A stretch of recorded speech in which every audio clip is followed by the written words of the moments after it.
Sony ha anunciado su nueva cámara, la Sony A6400, y en este video, además de repasar todas sus características, vamos a compararlas con la Sony A6300 y la Sony A6500 para llegar a la gran pregunta: ¿vale la pena actualizar o comprar esta nueva cámara? Como obviamente podrán intuir por el nombre de esta nueva cámara, se posiciona en un segmento entre la Sony A6300, que la tengo aquí a modo ilustrativo, y la Sony A6500. La realidad es que esta nueva versión nos trae lo mejor de esos dos mundos y también agregando algunas características que las versiones anteriores también necesitaban. Yendo a las especificaciones, graba a 4K en 30 fotogramas por segundo. Recuerden que ese 4K, como en las versiones de la 6300 y 6500, está escalado a partir de un 6K a través de un proceso interno que hace la propia cámara, lo que te termina devolviendo un 4K con muchísima calidad y muchísima nitidez. Obviamente también filma tanto a 60 como a 120 fotogramas por segundo en Full HD como sus antecesoras. Dentro de las principales características de esta nueva versión, contamos con una actualización de su sensor APS-C de 24 megapíxeles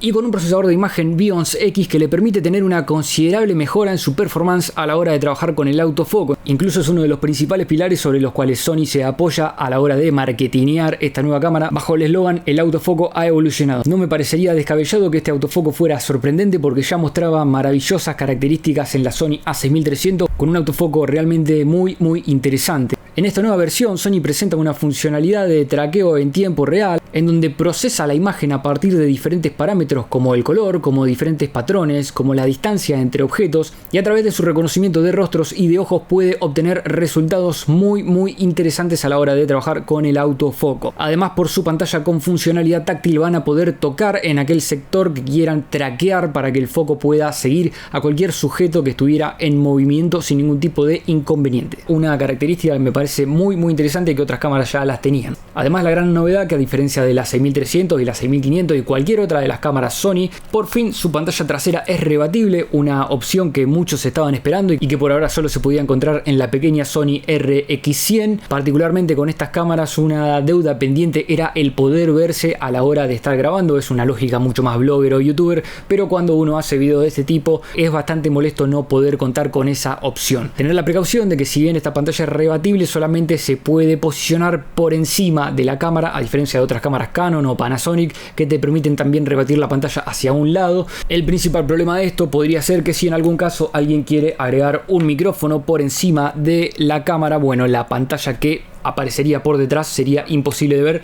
En cuanto a su sensibilidad, tanto en foto como en video, vamos a tener un rango que va a ir de 100 a 32.000 ISO, que es un progreso con respecto a la 6300, que alcanzaba hasta 25.600 ISO. Con respecto a su autonomía, mantiene las mismas baterías que la Sony A6300 y la A6500, y son las Sony NP-FW50, que dicho sea de paso todavía son baterías que dejan un poquito que desear, pero bueno, para este tipo de cámaras cumplen la función. Recomendado por lo menos tener 3 baterías según mi experiencia, para no sufrir a la hora de trabajar. Y una de las cosas interesantes que trae la 6400 es que ahora tiene integrada una función timelapse que no es necesario descargar a través de la tienda Play Memories o algo por el estilo. Yo particularmente, que estoy en Argentina, nunca pude acceder a esa tienda por obviamente limitaciones del país. Ahora ya la funcionalidad del timelapse va a estar integrada, algo que es muy interesante, muy necesario, y personalmente me he encontrado con la 6300 muchas veces ante la necesidad de utilizarla y no he podido, así que eso es un punto a favor. En cuanto a lo negativo, podríamos decir es que no tiene estabilización interna. Personalmente no creo que sea tan negativo, creo que es una lectura correcta por parte de Sony. La estabilización interna era en realidad